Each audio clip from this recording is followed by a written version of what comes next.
Kaya masaya po kami na pinaunlakan nyo kami ngayong araw na ito dahil parang marami ho sa mga congressman ngayon na bumoto ng yes ay ayaw ako kausapin. Dili sila ganun.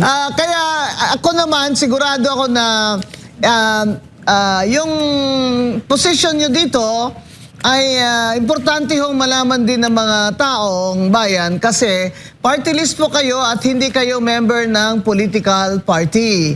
Kaya yung views po ninyo ay mahalaga sa ating taong bayan. Congressman Arthur Yap, dito po sa impeachment vote against VP Sara Duterte, ano po ang naging boto ninyo? Ma'am, hindi po ako bumoto ng yes dyan. In fact, kahit nasa Justice Committee hearings, hindi po ako nag-a-attend yan dahil simple lang naman po yung logic ko dyan, ma'am. Ang dami-dami nating problema ngayon. Kahit na ipa-impeach po natin si Vice President Sara, hindi naman po talaga natin matutugunan yung mas importanteng problema ng mahal na pagkain at mahal na petrolyo para sa mga kababayan natin. Kaya para sa akin, if I did attend, magmumukhang mas binibigyan ko pa ng priority yan. Ma'am, hinalal po ako. I'm the first consumer energy advocate. Yes. Ako yung first advocate na inelect ng taong bayan to address yung mga issues ng consumer rights for all power consumers. Yung systems loss nga po sa electric billing natin, sinachargean nga tayo ng nakaw na kuryente, hindi natin ginagamit, binubuwisan pa tayo doon. Yun lang. Wag na natin pag-usapan yung napakarami pang nakasaksak sa electric billing. Hindi nga natin matanggal-tanggal . So magano ka pa? Magpa-participate ka pa sa mga impeachment na yan. Parang wala naman hong katuturan. So hindi na po ako bumoto ng yes dyan.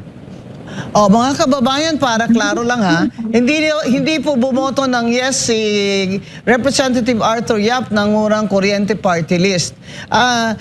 Kung habang nandito naman kayo, pag-usapan po natin yung mga kuryente, yung mga electric bill po ngayon ay nirereklamo na po talaga ng mga households. Ano po ba itong systems loss na kinakarga sa ating bill? Ma'am, pag titignan niyo po yung yung electric billing doon sa left-hand side, sa right-hand side po, isa po doon sa mga china-charge sa atin sa electric billing natin yung systems loss. Ang systems loss, yun na nga po yun. Loss. Ibig sabihin, yun po yung kuryenteng hindi umaabot sa atin. Hindi po natin ginagamit yun. Either siguro inefficient yung mga electric lines, so loss, nawawala. Or ninakaw po to. So, ginamper cable ng iba, hindi natin nagamit, pero pinapa-assume sa atin. So, yung utang tanong natin is, tama ba yung percent ng systems loss na china-charge sa'yo, ma'am, or sa akin, ma'am? Kasi iba-iba ho yan. May range ho yan . Pag you are a private utility, if you are a co-op, iba po ang cap sa'yo. So number 1, tama ba? Number 2, ang tanong po natin, loss na nga po, hindi na nga po natin nagamit yung kuryente. Hindi nga umabot sa atin yung kuryente. Bakit loss na binubuwisan pa tayo? Ma'am, meron po tayong bat dyan. So, loss na binabat pa pa. Nako. Congressman Yap, ito ba ay may batas na nag-allow sa Meralco na i-add dyan sa ating mga electricity bill? Anong pong batayan nila dyan? Alam niyo na, yung systems loss po, nasa EPIRA po yan, nasa Electric Power Industry Reform. Kaya gusto na po natin patanggal yan. Dahil hindi po talaga makatarungan. So ito nga po, ma'am, I know you are also a practitioner of law and you have held many high legal positions na po. You understand the law very clearly, no? Ma'am, ang tanong nga, hindi lang yung legal. Ang tanong dito ay kung makatarungan ba? Tama. So bakit po tayo umuupo dito sa Kongreso kung yung mga hindi makatarungang mga batas papabayaan lang natin at hindi po natin sila rirepasuhin. So we have to modify this. Yes. So, Did you yung mga file? ibang charges pa po, ma'am, tignan niyo po, Sige. ma'am, may Expanded Senior Citizens Act. So, ang nakasulat doon, yung subsidy na binibigay sa senior citizens power consumption, that is to be deducted as a tax deduction. Hindi naman sinasabi na i-charge sa ating lahat. Can you imagine? Yung binibigay na subsidio sa mga senior citizens, sa'yo, sa akin, sa lahat po ng tao, kinukuha po yun. Hindi po as a tax deduction ng mga companies.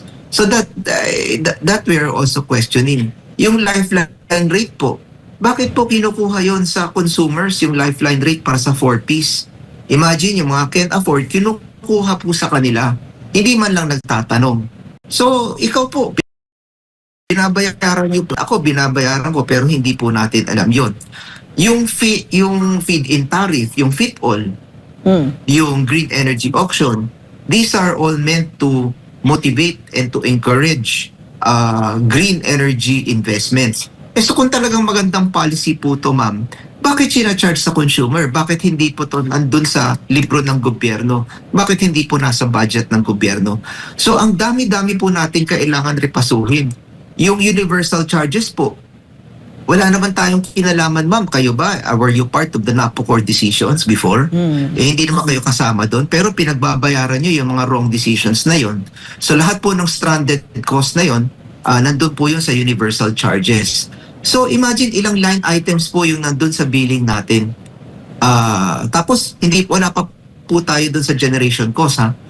Yung naalala ko nga yung billing ko, may pinakita ko to sa mga solar producers ng China. Nakita nila yung bill ko, 15.5 pesos per kilowatt hour.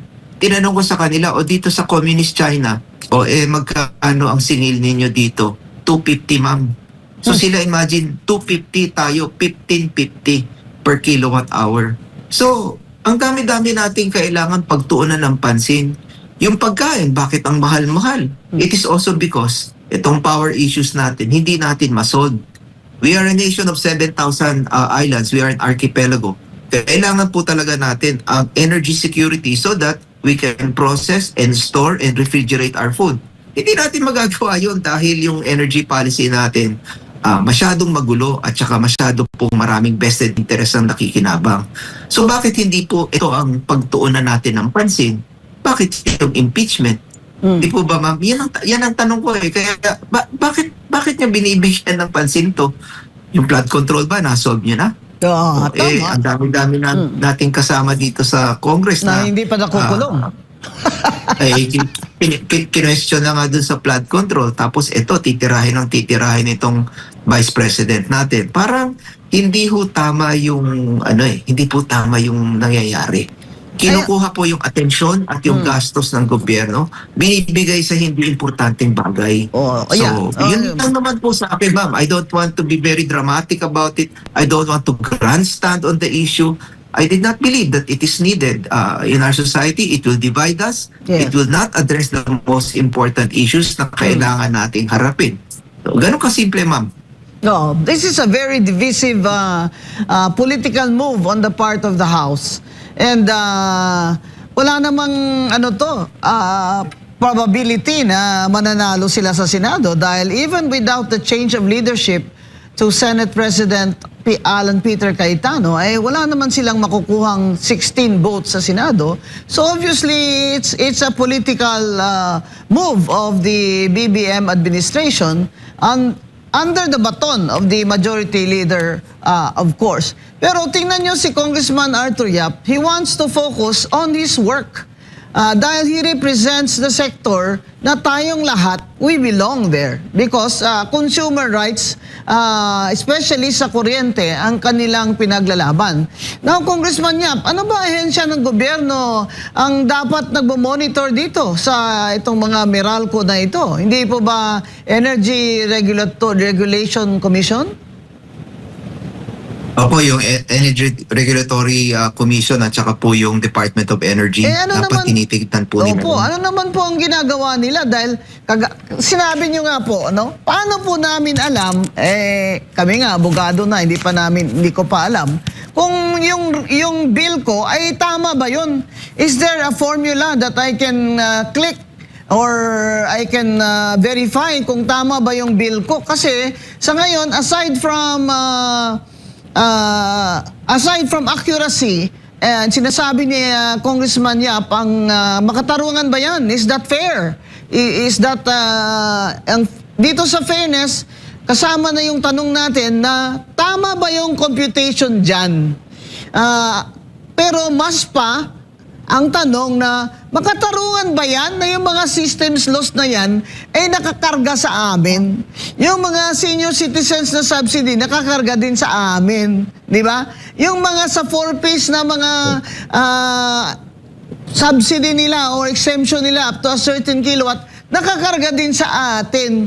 Kumbaga, kaya nga sinasabi ko that the middle class is now the new poor in the Philippines. Kaya with a very weak middle class, our democracy is also getting weaker. Dahil lang the poor, they're getting poorer. Tapos ang tax on sa atin, mayayaman, okay lang sila. Dahil mayaman naman sila. Pero tayong mga middle class, masakit din po yun sa atin na ilang hundreds of pesos, kahit hundreds of pesos lang sa Meralco bill na yan na hindi naman natin nagamit, o kaya dapat ang gobyerno na yan ang sumasagot. Yan po ang sinasabi ni Congressman Yap na dapat yung mga, kunyari yung 4-piece na yan, subsidy pala yan para sa 4-piece dahil sila ay maralita. Abay, dapat gobyerno ang nagbabayad dyan. Bakit kami? Bakit tayo? Hindi po ba? Okay lang po sa atin na may subsidy sila Hindi naman natin sinasabing hindi dapat. Okay lang. Pero dapat, di ba, Yes. Kong Yap, ay sa gobyerno na po ang babayad ng subsidiya dyan sa kuryente ng 4-piece at seniors? Opo, ang masakit yung sinabi nyo. Ang masakit yung sinabi nyo na yung middle class na they are doing their best. Nakikipagsapalaran yan everyday at nagbabayad yan ng buwis. Pero nakakarga po sa kanilang mga balikat yung mga taxes na wala silang kinalaman. And when it's time na hingian natin ng tulong yung gobyerno para sa kanila, dahil kahit na middle class, kahit na nagtatrabaho yan, kailangan rin po nila ng tulong. Hindi natin sila binibigyan for the reason na may trabaho ka Oo. So parang pinarurusahan pa yung may trabaho. Tama. So